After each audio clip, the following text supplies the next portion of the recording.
तो चुनाव आयोग 345 गैर सक्रिय राजनीतिक दलों का पंजीकरण रद्द करने जा रहा है जो 6 सालों से कोई चुनाव नहीं लड़ रहे, जिनका पंजीकृत पता फर्जी या अनुपस्थित पाया गया है। यह कदम चुनावी प्रक्रिया को पारदर्शी और मजबूत बनाने की दिशा में एक बड़ा कदम है। अब भारतीय चुनाव आयोग ने 345 गैर मान्यता प्राप्त पंजीकृत राजनीतिक दल को अपनी लिस्ट से हटाने का फैसला किया है। ये वो दल हैं जो कि पिछले 6 सालों से एक भी चुनाव नहीं लड़े हैं और इनके पंजीकृत पते पर कोई कार्यालय नहीं मिला है। चुनाव आयोग ने यह भी कहा है कि देश भर के विभिन्न राज्यों और केंद्र शासित प्रदेश में फैले 345 दलों ने रजिस्टर्ड अनरजिस्टर्ड पॉलिटिकल पार्टी के रूप में बने रहने की अनिवार्य शर्तों को पूरा नहीं किया है। वर्तमान में 2800 से ज्यादा रजिस्टर्ड पार्टियां हैं। इनमें से कई दल ना तो चुनाव लड़ रहे हो, ना ही इनकी मौजूदगी साबित हो पा रही है। पंजीकरण रद्द करने के नियम क्या कहते हैं, ये आपको बताता हूं।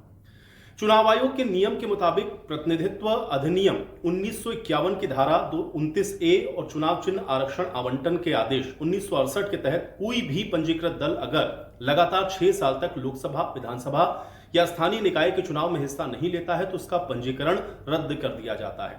ऐसे दल अक्सर केवल कागजों पर मौजूद रहते हैं, टैक्स की छूट, मनी लॉन्ड्रिंग या अन्य गैर कानूनी गतिविधियों में शामिल हो सकते हैं।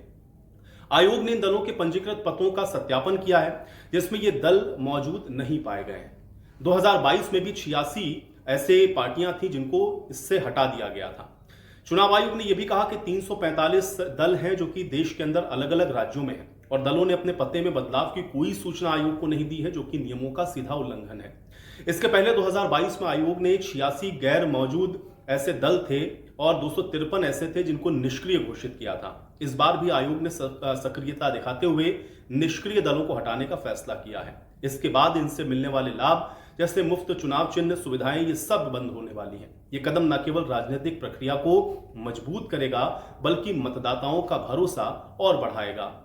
तो आरयूपीपी में आखिर क्या कार्रवाई हो रही है, ये भी आपको बताते हैं।